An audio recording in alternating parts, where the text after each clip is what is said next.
Ito, nakatiyaya. Ito ay yung umbok sa taas. Ayan.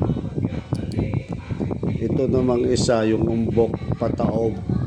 Kasi magayakap yan sila. Yan ang umiipit sa sinulid. Itong isa, sunod niya yung ganito. Dapat nakataob yung umbok sa taas, yung uka sa ilalim. Isingit mo dyan sa kawang. Yan. Itong spring, ganyan ang istsura niya, yung maliit sa taas. Isigit mo din doon yung dulo na yan, may isigit mo doon sa kawang. Tapos itong lock, yung lock niya dapat yung may gatla-gatla na yan, ganyan, nasa taas yan. Singit mo din sa kawang.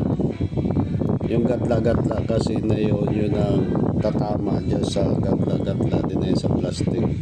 Saka mo iipit mo na lang ng todo. Check mo ipit mo siya ng todo. Mahigpit na yan siya. Mahigpit na siya. Mahigpit na. Niluluwagan ko kasi hindi ko mapira. So yun na sinisipa sa spring. Tapos ibabalik mo na siya sa butas. Pero huwag mong kalilimutan itong pin. Singit mo dyan sa loob. Yan. Pasok mo sa loob. Dapat nasa taas yung kawit ng spring. Balik mo na dyan. Ngayon, huwag mong ididiin ng ganun pag pinalit mo. Huwag mo siyang ididiin.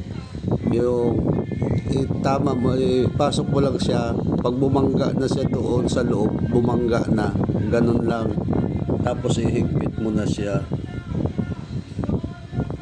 Ihigpit mo na siya. Ayan. Ay, maluwag pa pala.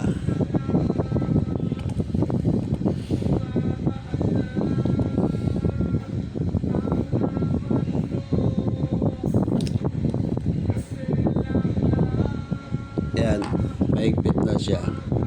Kasi yan, dapat pagtitingnan mo pagka inaangat mo yung pata, yan, dapat gumagalaw yan siya. Dapat lumuluwag siya. Yung ano na yun.